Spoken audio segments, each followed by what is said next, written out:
आज के इस महान अवसर पर 4 चांद, 1 सूरज और 3 तारे लगाने आ रहे हैं भूतपूर्व इंडियन आइडल से निकले सिंगिंग के स्टार।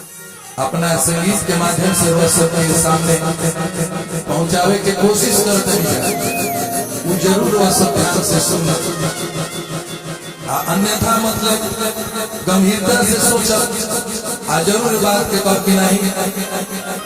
कैसी भगवान के सामने भक्त के कौन उतना थी ना रह जाला, जैसे आप सब श्रोता दर्शक गायक खाती कलाकार खाती भगवान के रूप होलन, वही तरी आप सब भगवान बनी और भगवान के चरण में एक एक गीत फूल जैसन समझ के प्रस्तुत करे के प्रयास करते नहीं जा।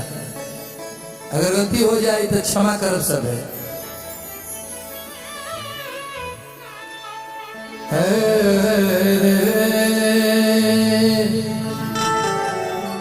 एगो फक्कड़ आदमी के सोच देखो समाज पर कितना सटीक बैठता। बाल बच्चा जनी हो खे पावे, सीधा सीधा बात, बाल बच्चा जनी हो खे पावे, एहू खाती खाली दवाई, इनो की माई नईखी कहत की सभे ऐसन बा, एहू बात पर ध्यान दे सभे, नईखी कहत की सभे ऐसन बा, अन खाई है लोग बाई, इनो की माई।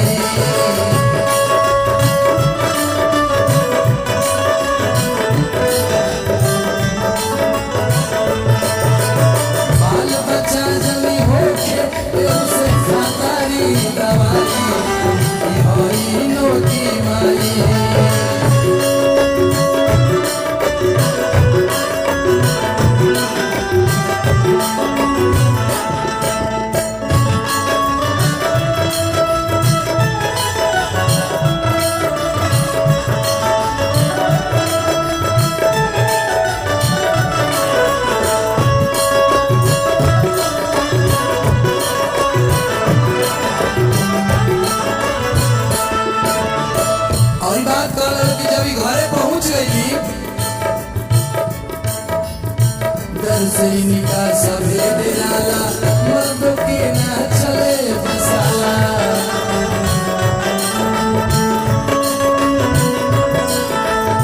परले राम कुकुर के पाला, खिंच खाच के ले गए खाना।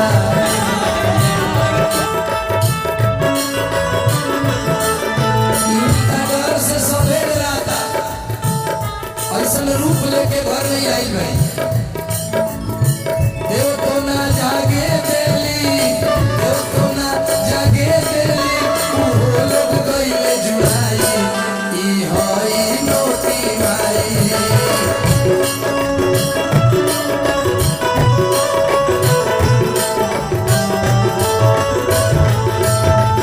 बाल बच्चा जली होके खातिर खाली दवाई, नोटी भाई।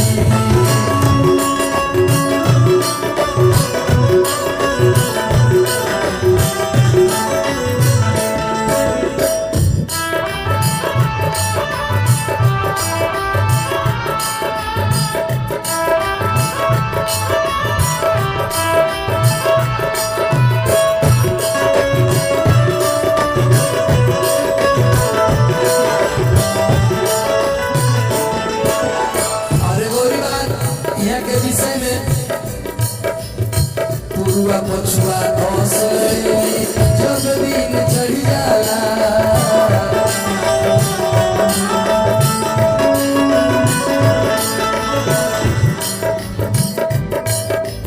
दीही दवाई नहीं समझाओ रोजे रोजे हाला।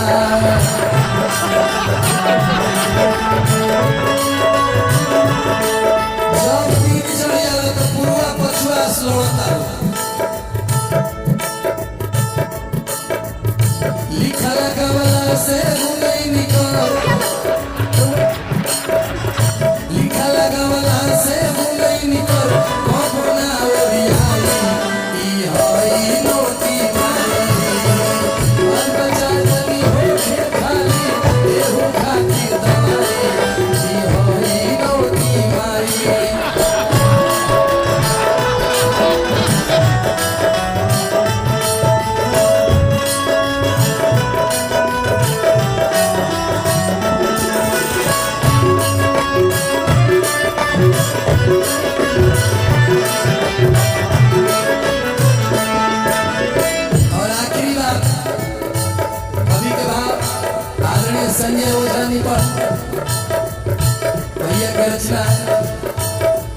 मेकअप से मोहब्बत बगाया आंचल के ना बाटे छाया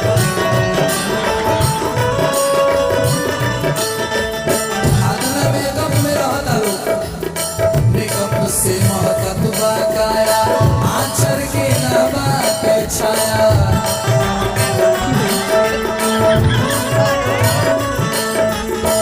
सो पे भैया प्रभु जी के बांधोगे माया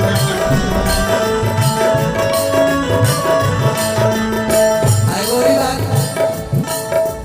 निपड़े अशोक का बात बुझाई निपड़े अशोक के बात बुझाई जब मेकअप पुली झरी जाए ई होई लोटी भाई निपड़े अशोक के बात बुझाई मेकअप पुली झरी जाए ई होई लोटी भाई बालक छाजरी हो खातिर खाली भाई ई होई लोटी भाई बालक छाजरी हो खातिर खाली भाई ई होई लोटी भाई। For more updates, subscribe to our channel, click the show links and enjoy watching the videos.